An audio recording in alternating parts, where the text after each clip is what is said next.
If you're watching this video, a subscriber on my channel, it's because you are here to have me teach you how to be really good at making money.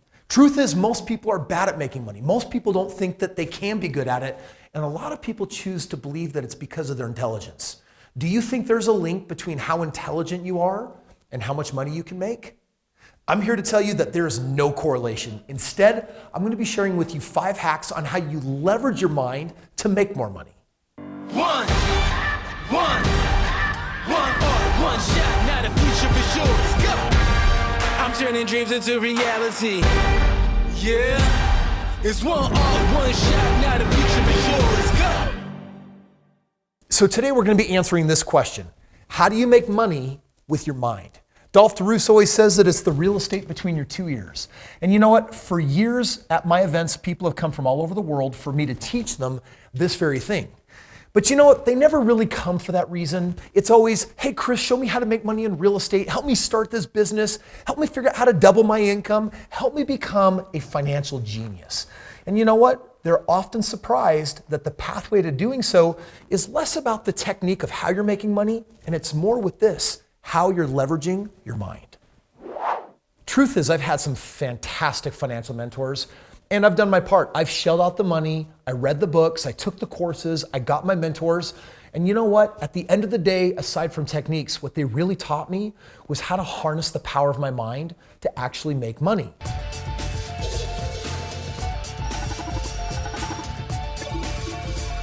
Studies have finally caught up, and here they are finally proving scientifically, study after study after study, that it is true that the ability to make money really comes down to the way that you perceive life. Here's what science has proved. Intelligence is not set in stone.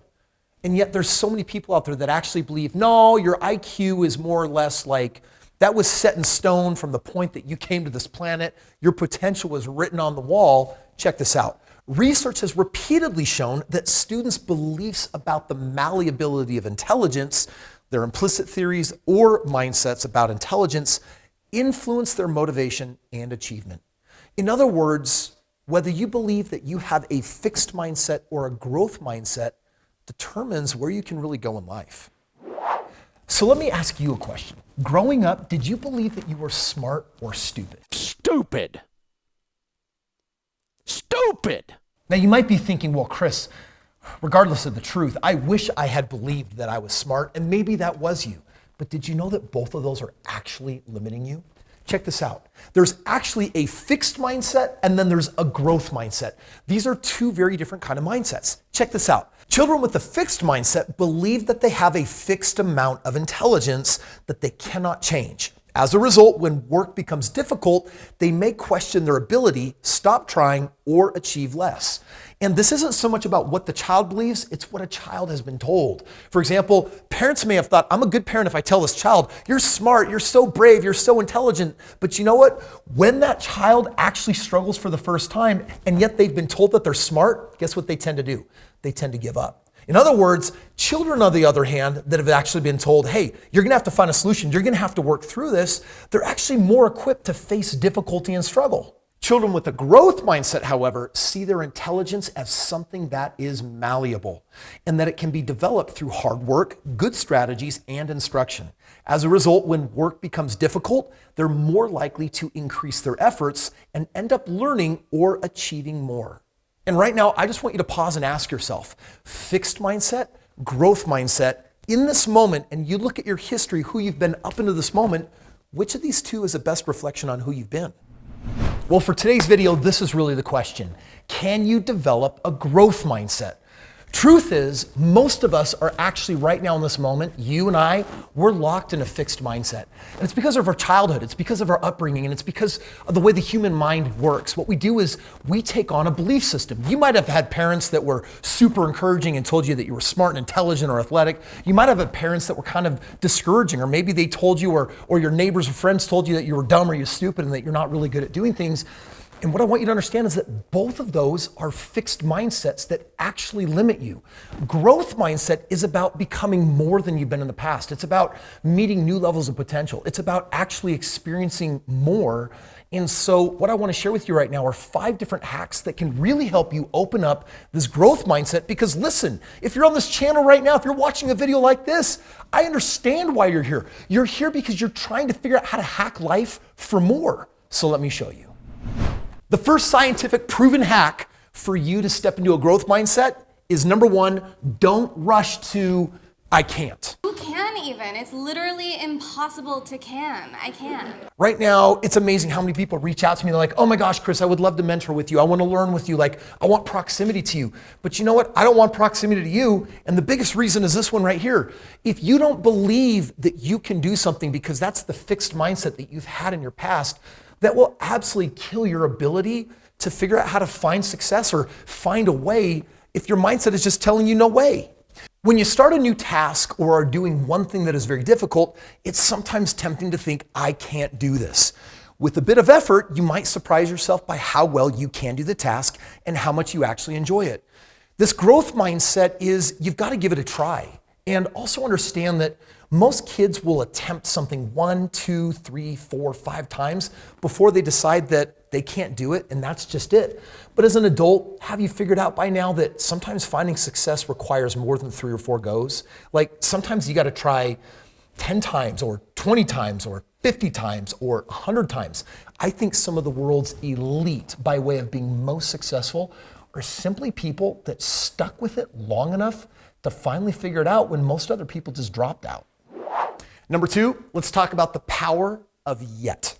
This simple word can have a big impact. There's a huge difference between saying, I'm not good at this and I'm not good at this yet.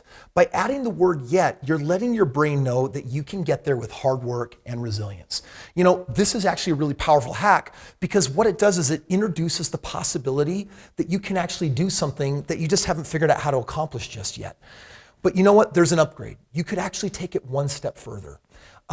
This whole notion of faith means to believe in something that you haven't seen yet, or maybe that you don't even have evidence for. Like I remember the first time I declared I'm going to be a billionaire. At that point, I was worth a couple $1 million. And when I made that declaration, did I really understand the vast difference, the astronomical difference between $1 million and $1 billion? I didn't really get it. But you know what? As I've chosen to believe this whole idea that I'm a billionaire, believing that I can get there, believing that I'm on my way, it's accelerated my net worth. It's accelerated my ability to make money. And I found in general that for most things in life, choosing to believe in the possibility of something, just like this word yet is trying to share with you and I, is what opens the door from no and can't to actually maybe with some hard work it's possible. Let's talk about emotional intelligence before I share this third hack with you. I put more clout in emotional intelligence than I even do knowledge. Because at the end of the day, what is it that makes me happy? What I know or how I feel? At the end of the day, mastering my emotions, choosing to actually feel what I want to feel is what helps me ultimately achieve the meaning and fulfillment that I want in my life. I think it's really important for you to understand that you're in charge of your feelings and that nobody else is. Well, that syncs up, pairs very nicely with number 3, which is to question yourself. You! Yes? Not you, him! What's your name? Me. Yes, you! I am me. He's me, and I'm you. You see, you got to ask yourself, what will I do differently next time? This is the one question that most of us are not asking after something doesn't go our way, after we fail at something. And it's because of this lack of emotional intelligence that wants to just pounce on us and judge us and say, you see, I'm not good enough. I knew I couldn't do it. Instead, you're saying, whoa, let's elevate that emotional intelligence to a level that allows us to question ourselves. It's not about that you failed. It's why did I fail? What can I actually learn from that? Check this out. This is a better question to ask after a setback than what did I do wrong? It stops you from dwelling on the past and helps you reflect and focus on what you need to improve on in the future.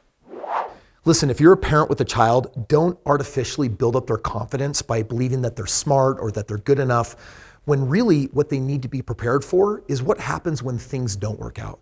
What happens when they fail at something. The fourth hack is learning how to actually fail better, because any worthwhile success that you want to go after, you're not going to figure it out on the first, second, or third go. It literally might be 100 goes later before you actually figure it out. You need to step in with the mentality that says, you know what? This go may not work, and that's okay. Check this out. You and I will constantly experience failure throughout life, but can you fail better? Learn from your failures, ask for feedback, and then use it. Reflect on the experience and ask yourself if it was the right thing at the right time. Failure should not dissuade you. Learn to fail more than others ever even try. At the end of the day, I think what I'm really good at is failing and then asking why, and then trying to do it again, but this time better and more intelligent than the time before. I've got data, I've got feedback. Most of us, we're scared of being criticized. We're worried about the judgment of others. And so you got to let go of that. And you got to say, you know what? The truth is going to set me free. So let's hunt down the truth. The fifth hack, and one that I really agree with, try new things. In fact, I try not to end a day until I've done something new that I actually haven't done before. It turns life for me a little bit more into like an adventure, because I'm always seeking the novelty. Have you ever noticed that like your first time driving down a road that you've never driven before, it seems to take a long time for time to pass? But when you've done that drive over and over and over again, your mind starts wandering, and before you know, you look at your watch and it's like, whoa, I blinked and 10 minutes just passed. When we're doing something we've never done before, time slows down and it creates an interesting opportunity. The first thing that I'd like to do. Developing a sense of curiosity and courage will lead you to more success. You'll learn new and different perspectives, strategies, and ideas. To someone with a fixed mindset, new might mean unknown, challenging, and risky. However, stepping out of your comfort zone is a good way to expand your horizon and develop your mindset. And ultimately, listen, if you failed at something, get back up and try it a new way. That's what this life is about. It's about learning and growing. That's the only way you and I are going to meet our potential. It's by growing. For just this minute, let's assume that I'm your mentor and you're my student, and you've come to me saying, you know what, Kris? I want to become a financial genius. I want to learn how to be really good at making money. Like, how would I do that? I would share this final hack with you. Choose to believe in yourself now.